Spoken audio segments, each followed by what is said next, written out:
Good morning. It's a busy one today. Dad's going to go unload the grain cart. He's taking the empty truck up there. Phil unloaded that for us probably last night when he got back. I don't know when. He's on his way up to the ethanol plant already with a second load, or third load. I guess this would be the third one. So that's good. He's going to try and get 3 of them in today. Brock is here. I'm going to follow Brock over to the field in the, he's taking the air seeder, the 8430 over. We're going to finish planting those cover crops out. So that is a good thing. And then when I get done with all this, Dad and I are going to go finish shelling that 30 acres, or at least keep working on it. And we're going to get that done today. We're going to get the cover crop seed, and we're going to get 3 loads of corn sold. So lots going on.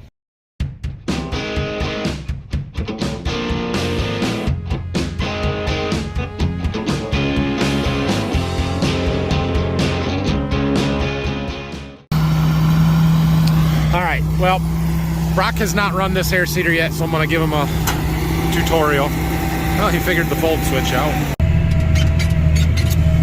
All right, well, we got Brock set up here. He's figuring this out. We're going to be a little tight on seed. We were overpopulating with the first stuff that we've done, so we've turned the rate down a little bit. Hopefully it'll come out just about right, but we'll see. If there's seed left, he has to go over it again and use it up. So everything seems to be working pretty good. It's still dusty. Hoping it rains tonight. We're calling for some rain, so we'll see if it actually shows up. It would be great for this cover crop. It would be great for our double crop beans, and it won't hurt anything else, so we'll see. You got this figured out? We'll see. Yeah, we'll see. He hasn't figured out how to turn yet, but it'll be all right. Anyway, time to go. I got stuff to do. Dad got that grain cart unloaded, so we got to go. I think the dryer's done, so we're going to reload it. Phil called me a little bit ago. He's waiting in line at the ethanol plant. He said they're lined up a quarter mile out on the road before he even gets to the entrance to the plant, so he's going to be there for a while. And probably only going to get 2 loads today, which is fine, but if we're going to keep shelling, we got to keep some wet corn moving through the grain system and get some dry stuff around, so we're going to do that. All right, we're getting the truck unloaded, and we're actually transferring some from the overhead into the GSI dryer here so get it full. The overhead's got our wet corn in it. I'm gonna go ahead and start this burner up. This will be our second load of the second batch of the day. 20 to 21% corn only takes about 2 hours a batch, so we can move it through here pretty quickly. So this screen is getting sort of hard to read, but I've got it set for 2 hours of dry time, 1/10 of an hour of cool time, which basically means the fan runs without the burner on.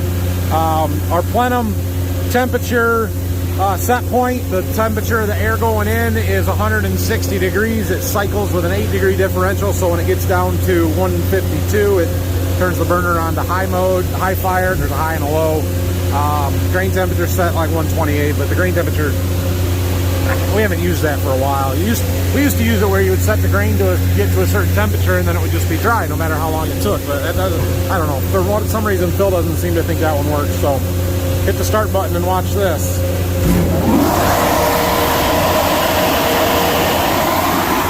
Loud. I don't know if you'll be able to see it when it fires or not.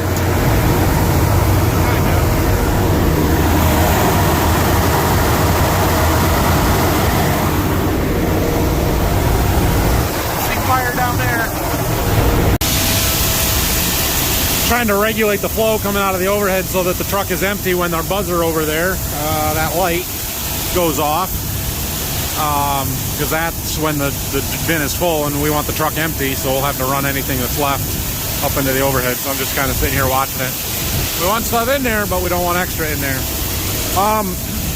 What are these? Can you guys see that? Not very well.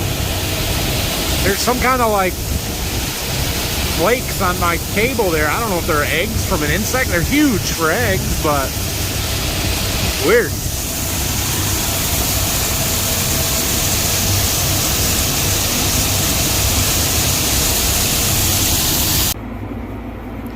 Dryer's running. We're back in the field. Time to shell some more corn.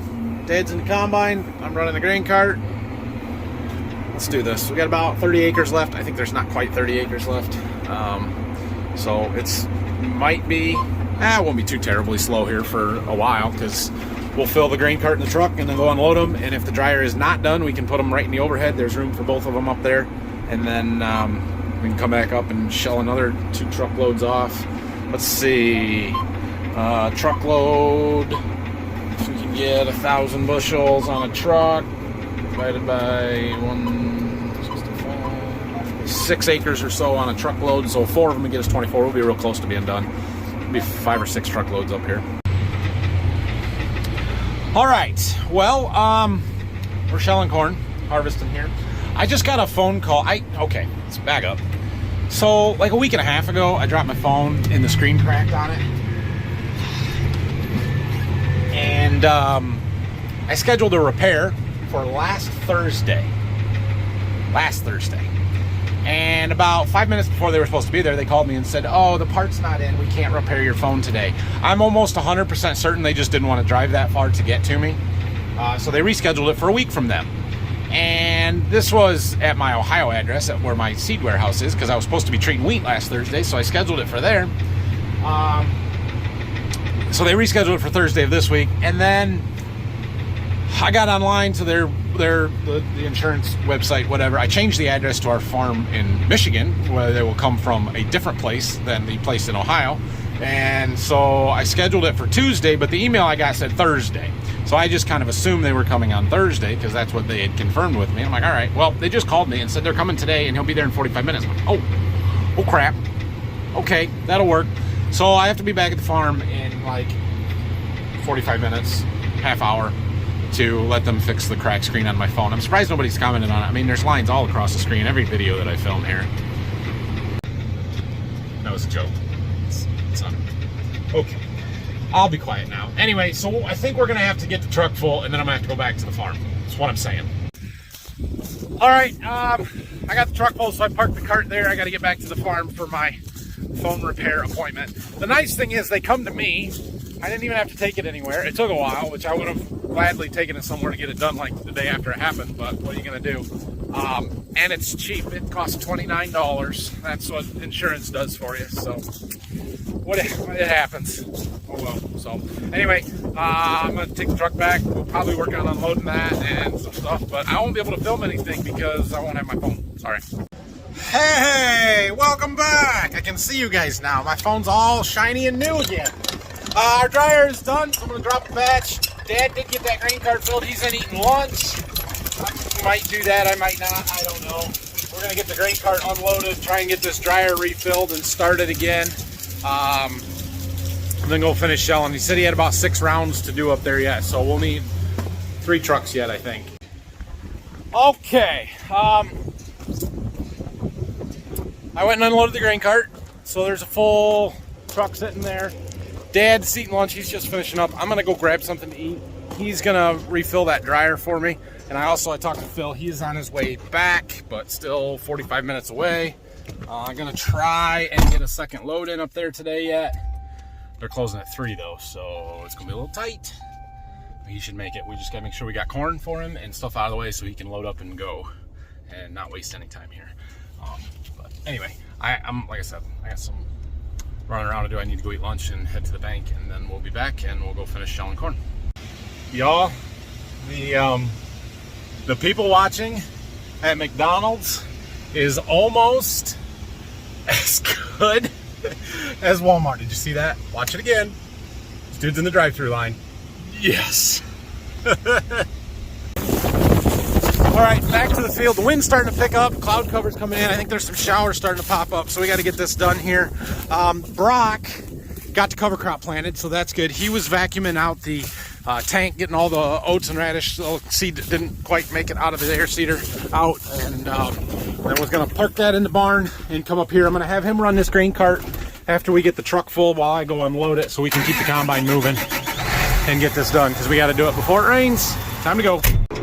I did, when I was on my way back from lunch, stop at some of our other fields where I thought we might have some dry corn, and pulled some samples, some ears. So we had 2 different hybrids down there. One of them tested 19.2, which is super dry. The other one tested 28. It's 10 miles away from the home farm, so is it worth the trip to get the 30 acres of the one hybrid and leave the other one, or do we shell it all and dry it, or I don't know. It's probably not going to happen today because rain and we got to finish this and moving and logistics issues. But I think tomorrow we might be there. It's those stalks were starting to break off too. So I am terrified that we're going to have a whole bunch of corn laying on the ground. So we got to get as much of this corn that we can as it's drying down and keep moving on it. But at some point here in the very near future, it's going to be time to combine soybeans, and we're going to have to do soybeans. Oh yeah, back to our having fun spot here. Shelling corn, unloading on the go, running grain cart. Only thing better is if I was in a combine, but Dad outranks me, so he gets to run the combine. Brock's coming up. I think I just told you guys this, but yeah, he's gonna run the grain cart for me while I go unload the truck after we get a truck full. So if that is that rain that's over there holds off long enough for us to finish this field. We don't need very long, but we need like an hour. Might hit us. Though that's a problem. That's a problem. Dang it, we're so close.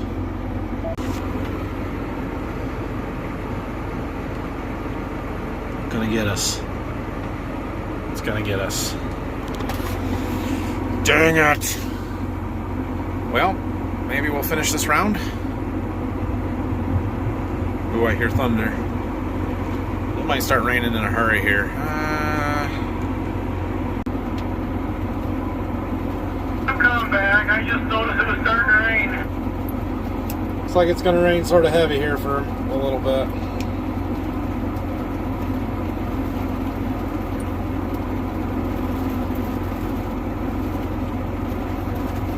Whoa, did I catch that? I think I caught that on video.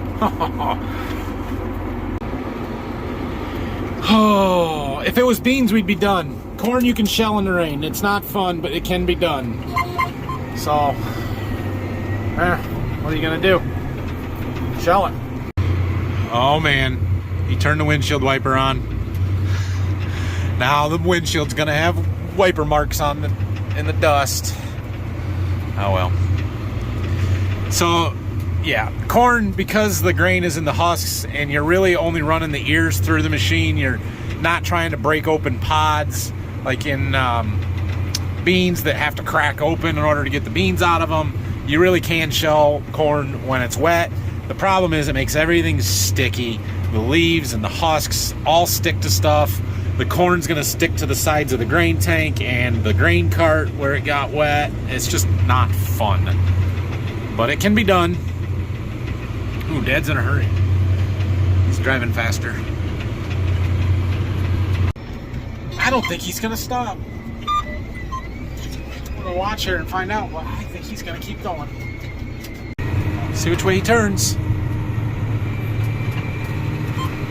He's gonna keep going. Little rain never bothered him, did it?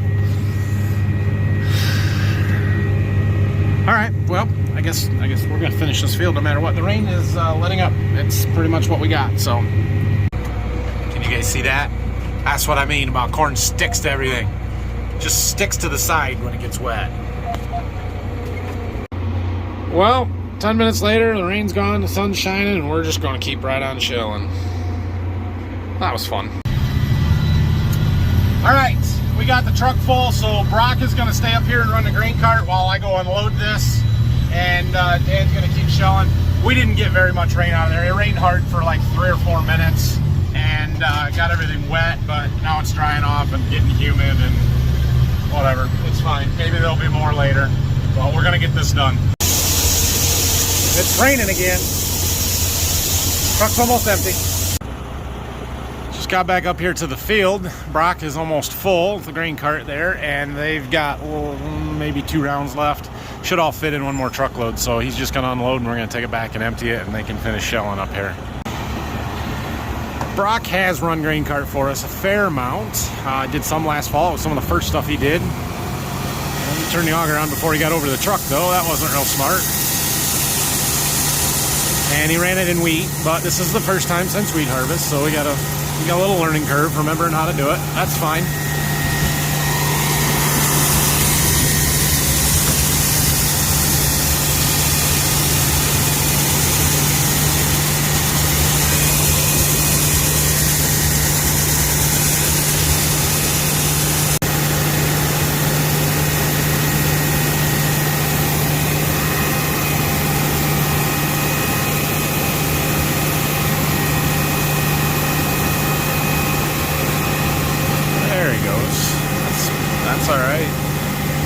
like to keep that set right down. He should be dumping between the straps a little bit more than right on that one, but that's pretty close.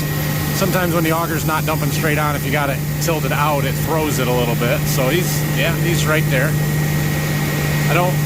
I wouldn't have it tipped forward like he does, because when you get it piling up real fast like it's about to, you got nowhere to bail out to if you need to move it real fast.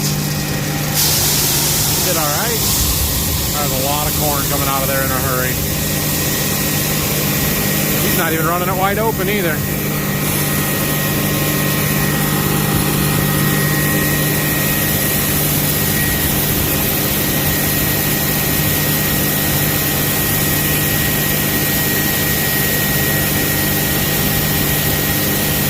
Probably doesn't have quite a full truckload worth. I think he said he had 49,000 pounds, so we can haul 55, 56 on here pretty easy.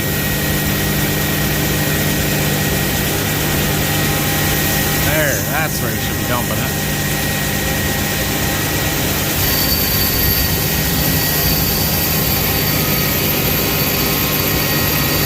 Slowing down, cart's almost empty.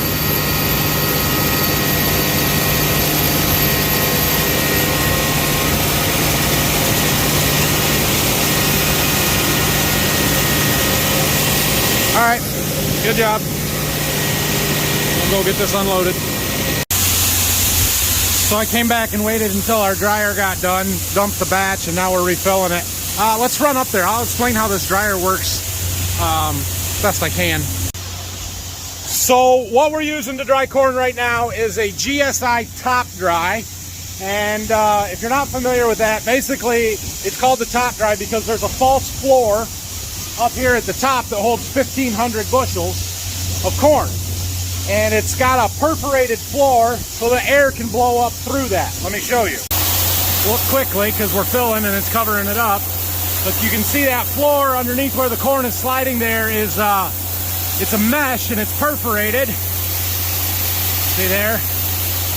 And so we hold this corn up here and this big air duct comes in right underneath that floor and it blows hot air from that big burner down there in, and then that air goes up through this corn, driving the moisture out of it. We'll come up here, you can see it coming out of the downspout. We're filling and it's falling down there and it kind of fills all the way around. There's some leveling bands in there. You can see them in the bottom, you can't see them now. But that just helps keep it all level all the way around. Right there, that little thing spinning really slowly is our fill alert. There's a buzzer attached to that and that light down there. When that hits corn and it stops turning, it makes the buzzer go off. That's how we know it's full. Brief intermission from explaining how the dryer works to take a look around. You can see our corn plot out there, the different varieties and different colors we've got. Definitely some brown corn over there. That's actually the same variety we're shelling right now. It's probably dead from tar spot, and it was planted a little later, so it might be wetter, but yeah, that's what's going on there. We've got a different corn out here. This is my 111-day corn. It was the very first stuff we planted. It looks pretty good. It's still pretty green. I sprayed that with fungicide twice. I expect it to yield really, really well, better, because I got a lot of money invested into it. Over there across the road, we've got our double crop beans. Quite green yet. We want them to stay green. We need them to keep growing and filling pods. They look fantastic though. Oh, I guess he's done. So right there's our light. That one just tells us that the rotary switch is on. The other one will come on when it's full. Usually we have a green and a red in here, but we've got light bulbs that work. And there's a buzzer that goes off with it. Obviously a big burner there. It's a 40 horse motor on that fan, 42-inch fan with a 10.25 million BTU an hour burner in it. It ducts that hot air up underneath there. And then when the batch is done, we can lower a crank right there, or a winch that lowers some pans underneath that false floor, allows the grain to fall down underneath, and then we refill it and keep going. So it was a nice dryer system when we were smaller, not as many acres, because you got storage with the dryer, and it worked really well for us. It still works really well. We've just upgraded, and the reason we're not using this dryer is just because of the setup time that it takes. You gotta prime it. You gotta get the It's nice to have dry corn to put in the bottom of it and then fill it with wet corn, because if you put wet corn in it from the bottom up, the corn that comes out for the first hour or two is still going to be wet, and you got to recycle it back through. And then the other thing is, we use this bin over here, little 21 footer, as our wet storage bin. But if we put wet corn in there right now, there would be wet corn in the bottom all the way around in the cone, and then that wouldn't come out when you just enter it, because the corn's going to make a cone or a funnel. And so we like to fill it up with dry corn until it's past where that corn's going to stay in the bin, and then suck it out and then put wet corn in. So having used this other dryer gives us some of that dry corn to do that. So this is kind of nice doing it the way we are right now, where we're not super pressed to get bushels through really fast, and we can get some dry corn in there, prime our dryer, get our wet bin ready, and be ready to go once we really start rolling in the corn. All right, Brock and I went up and got the stuff out of the grain cart. We're finishing unloading that truck now and filling this dryer, so it's time to start it back up again. I showed you this guy already. Basically, my settings are all what I want, so start it up and go. Wow, this corn's even drier, 18.3. So we had a little strip that didn't get sprayed with that fungicide again in this field, and I think when he got into that on the far side, corn was even drier. Crazy. Well, go figure, I didn't catch it, but this is what happens when it's full. It's full. Fortunately, it was right when the truck emptied, so it worked out perfect there. I'm gonna pull the truck around and go find Dad. We'll figure out what our next move is here. All right, well, I was talking to Dad for a little while. It's getting sort of windy. There's more showers in line as storms building. It's almost 5:30, and so we're not gonna go to another field tonight, because the next field is 10 miles away. By the time we got moved, it's just not worth it, especially with just the two of us. So I'm gonna roll tarps on this in the grain cart and get stuff buttoned up for the rain, and then we'll see how much rain we get tonight and go tomorrow. I am, however, gonna go to another field, pull some ears, sample, and see out what our moisture is, so we know we're making a game plan for tomorrow is what we're doing. All right, we are in a cornfield.